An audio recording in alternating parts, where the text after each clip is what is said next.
नमस्कार बंधुरा आमी पूजा कुकिंग एंड ब्लग चैनेले आपनादेर सबाइके स्वागत। तो आज आमी चले एसेछि आबार एकटा रेसिपि निये कचु आलू और बेगुन दिए हालका पातला झोल रेसिपि। तो चलुन देरी ना करे भिडियोटा शुरू करा जाक। तो प्रथमे आमी आलू कचु और बेगुनगुलो एरकम साइजे केटे नियेछि एबं केटे धुएओ नियेछि।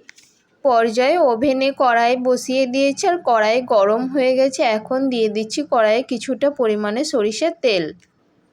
एखन कड़ाइये दिए देब केटे राखा कचुगुलो एबं कचुगुलो आमी आलादा करे फ्राई करे नेब। और कचुगुलो फ्राई करार समय आमी ऐड करे देब किछुटा परिमाण हलुद गुঁড়ো और ऐड करे देब किछुटा परिमाणे लवण। कचुगुलो आमी खूब सुंदर भावे फ्राई करे नेब, एते करे रान्नार समय कचुगुलो खूब सुंदर भावे सिद्ध होबे। कचुगुलो आमार खूब सुंदर भावे फ्राई हो गेछे। एई पर्याये कचुगुलो आमी एकटी पात्रे तुले नेब। एरपर कड़ाइये थाका ओई तेलेर मध्य आमी आरो किछुटा परिमाणे तेल ऐड करे देब। एरपर आमी दिए देब किछुटा परिमाणे गोटा जिरे और ऐड करे देब एकटा मीडियम साइजेर केटे राखा पेঁয়াজের हाफ अंश।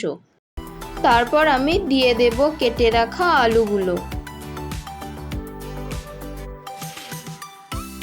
एबं आलूगुलो फ्राई करार समय आमी ऐड करे देब किछुटा परिमाणे हलुद गुঁড়ো और दिए देब किछुटा परिमाणे लवण।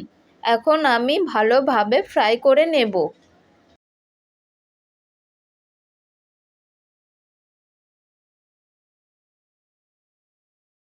आलूगुलो आमार 80% मतो फ्राई हो गेछे और एई पर्याये आमी ऐड करे देब केटे राखा बेगुन।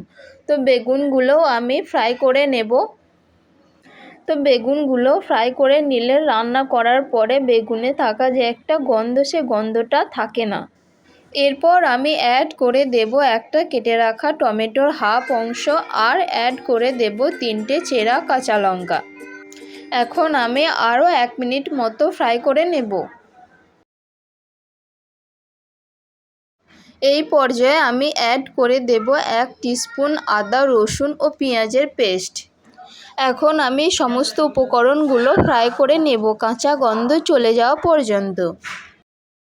1 মিনিট মতো ফ্রাই করে নেবার পর এখন আমি অ্যাড করে দেব কিছু গুঁড়ো মশলা। দিয়ে দেব জিরে গুঁড়ো, হলুদ গুঁড়ো, লঙ্কা গুঁড়ো আর কালারের জন্য দিয়ে দেব কিছুটা পরিমাণে কাশ্মীরি লঙ্কার গুঁড়ো।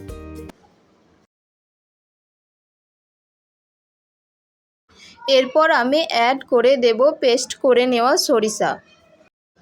एरपर आमी ऐड करे देब भेजे राखा कचु। एखन এই সমস্ত উপকরণগুলো আমি আরও 2 মিনিট মতো কষিয়ে নেব।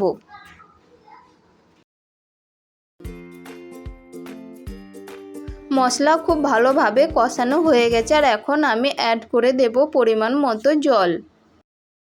রান্নাটি ফুটতে শুরু করে দিয়েছে। এখন আমি ঢাকনা দিয়ে ঢেকে 10 মিনিট মতো রান্না করে নেব।